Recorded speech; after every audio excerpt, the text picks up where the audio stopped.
여러분 안녕하세요. 우상호 이재명 대통령실 정무수석은 전직 사선 의원입니다.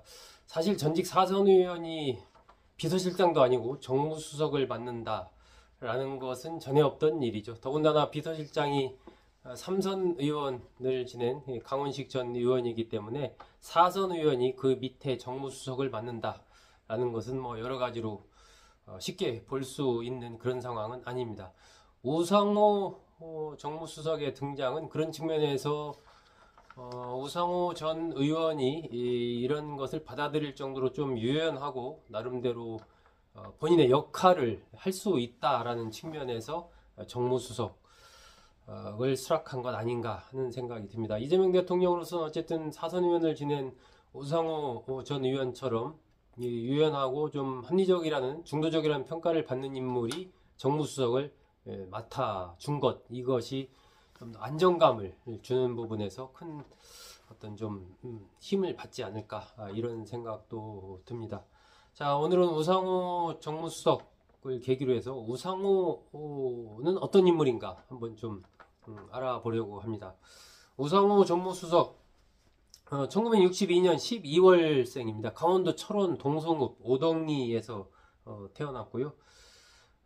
단양 우씨입니다. 삼남 일녀 중 막내로 태어났습니다. 어린 시절에 영화를 굉장히 많이 봤다라고 자신이 쓴 이 자서전적인 책 촌놈에서 그렇게 얘기를 했습니다. 사실 이 시골에서 영화를 많이 봤다라는 것은 쉽지 않은 일이죠. 영화관이 있는 것도 아니고 여러 가지로 좀 어려움이 있는데 우상호 전 의원, 우상호 정무수석이 어렸을 때 영화를 많이 봤다라는 것은 나름의 그런 좀 문화적인 혜택을 받을 정도로 집이 좀 어렸을 때는 괜찮았다, 이렇게 볼 수 있는 거죠.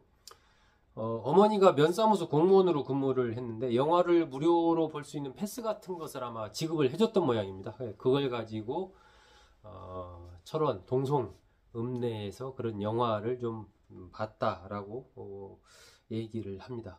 초등학교 2학년 때부터 빙상부 활동을 또 했는데 형제들이 전부 이제 각자 자기 스케이트를 갖고 있을 정도였다라고 얘기를 하니까 그 당시에 가정 환경이 어땠나를 짐작을 할 수가 있습니다.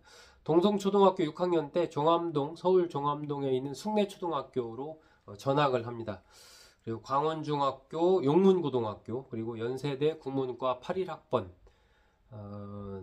이제 입학을 하고요. 연대 행정대학원을 나중에 이제 석사 졸업을 하게 됩니다. 아버지가 지주 집안의 장남이었다라고 우상호 정무수석은 얘기를 합니다. 아버지는 동네 유지급에 속해서 술 친구들도 제법 수준이 있었다라고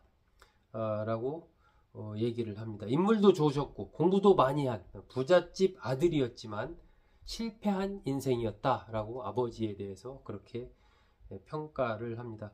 이 우상호 정무수석의 아버지는 1916년생이고 지주로서 생활을 했는데 할머니가 양조장을 했습니다. 할머니가 그래서 양조장을 해서 돈을 모아서 그 땅을 샀고 아버지가 혜택을 받아서 이제 지주로 행세를 했던 거죠. 땅을 둘러보려면 그 당시에 말을 타고 둘러볼 정도로 그 철원 일대의 땅 부자였다, 이렇게 얘기를 합니다. 공부도 잘하고 운동도 잘했다라고 그렇게 우상호 정무수석은 얘기를 합니다. 춘천고등학교를 졸업하고요.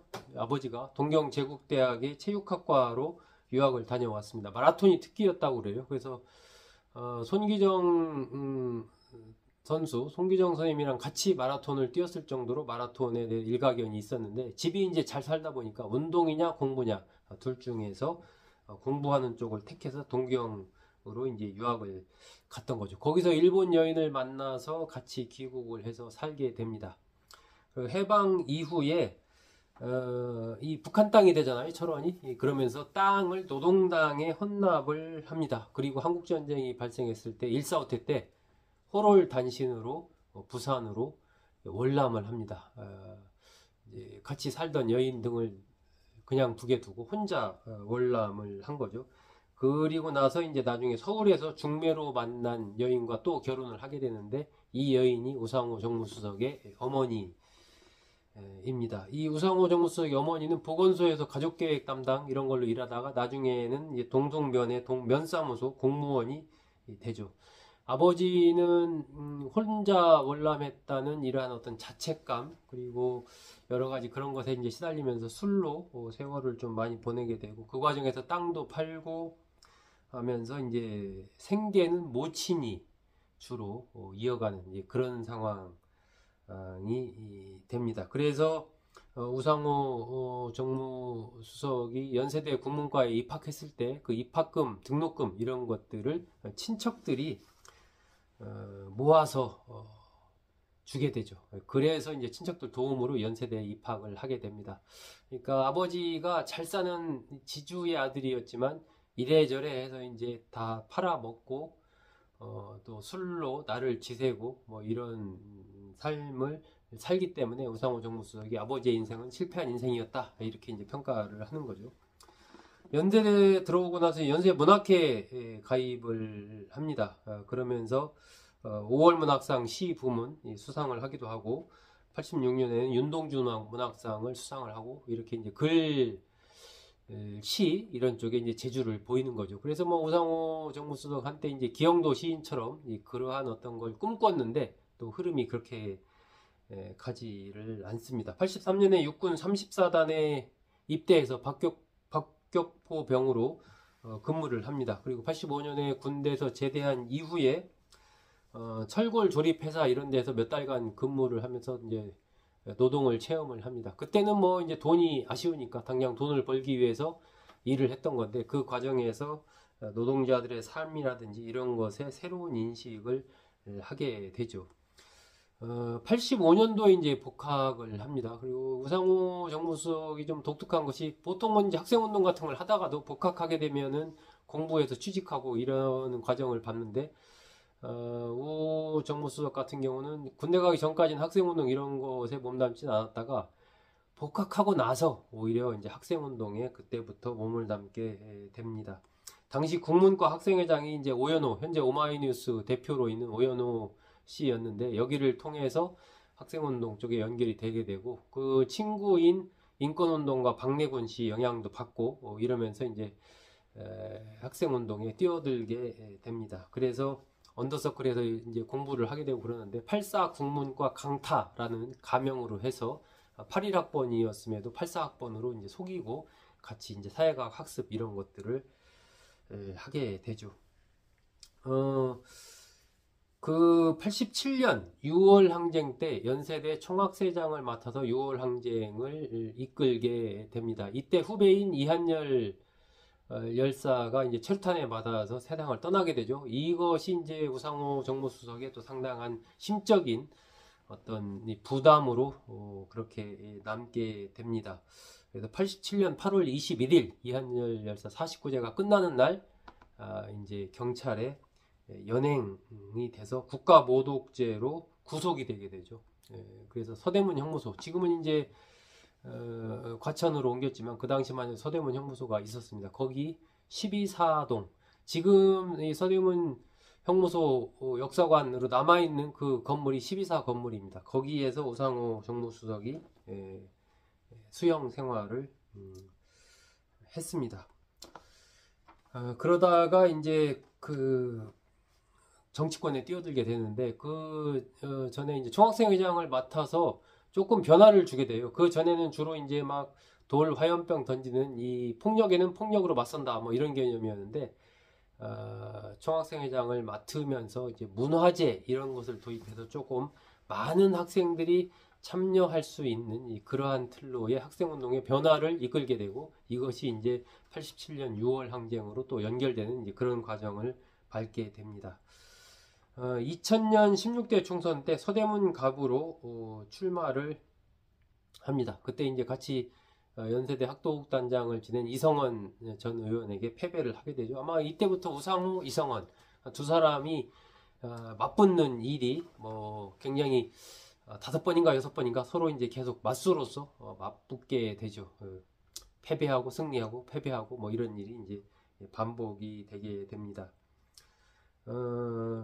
그리고 이제 2000년에 있었던 또 하나 일이 새천년 NHK 사건이죠. 그때 5.18 전야제에 이른바 386 그룹들이 거기 가서 광주에서 유흥주점에서 이제 술을 여종업원 있는 상태에서 술을 먹은 그 사건이 터지면서 이것이 또 우상호 정무수석 정치 이력에 계속 따라다니는 이제 그러한 일이 됩니다. 2002년 대선 경선 때 노무현 후보를 지지를 합니다. 적극적으로 지지를 하게 되죠. 우상호 정무수석 하면 유연성 있고 언론과 폭넓게 소통하는 386으로 이렇게 통합니다. 대변인을 8번이나 했을 정도로 상당히 이런 쪽에 소통에 능하다 이런 평가를 받고 있죠. 2016년에 이제 3선 의원이 되는데 그때 원내대표에 출마해서 우원식 의원을 꺾고 원내대표에 당선을 합니다. 그리고 원내대표로 있을 때 박근혜 전 대통령 탄핵 국면에서 이른바 이 새누리당의 비박계가 이탈해서 탄핵에 찬성하게 하는데 큰 역할을 하게 되죠. 2018년 서울시장에 도전을 표명을 했는데 이루지는 못합니다. 2022년에는 국회의장에 도전을 하죠. 하지만 김진표 의원에게 패배를 하게 되고 그 이후에 이제 민주당의 비대위원장을 맡아서 또 당을 이끌기도 합니다. 우상호 정무수석 최근에 어쨌든 우원식 국회의장 또 여야 지도부 조국혁신당 진보당 개혁신당 등등을 다 예방하면서 굉장히 바쁜 나날을 보내고 있습니다. 우상호 정무수석 지난 대선 기간에는 이제 강원도 쪽을 맡아서 선대위원장으로 열심히 뛰었죠. 과거에 이제 서울시장 출마에 상당 부분 뜻이 있었는데 지금은 내년 지자체 선거에서 강원도지사 출마가 거의 기정사실화 한 것 아닌가 하는 생각이 들 정도로 강원도 쪽에 상당히 이제 힘을 쏟고 있습니다. 최근에 정무수석으로 임명된 뒤에도 보니까 강원도 지역 언론들이 이 관련 소식을 여러 개를 다뤘더라고요. 그래서 아마 이제 우상호 정무수석으로서는 사선 의원을 끝으로 중앙에서의 활동은 좀 일정하게 정리를 좀 하고 이제 강원도 쪽에 좀 내년에 출마하는 쪽으로 방향을 잡은 거 아닌가 이렇게 좀 판단이 됩니다. 일단은 이제 대통령실 정무수석으로서 원만하게 대야 관계, 대여 관계는 물론이고 대야 관계에서 좀 역할을 해서 집권 초반기를 원만하게 좀 이끌어 가야 되는 이제 그러한 입장이 됐습니다. 중도적이고 합리적이고 유연한 입장을 가진 그런 인물로 알려졌기 때문에 조금 이재명 대통령이 가고자 하는 중도, 보수, 또 성장 이런 흐름과 함께 이 대국회 소통에서도 상당한 좀 역할을 하지 않을까 하는 그런 생각을 해봅니다.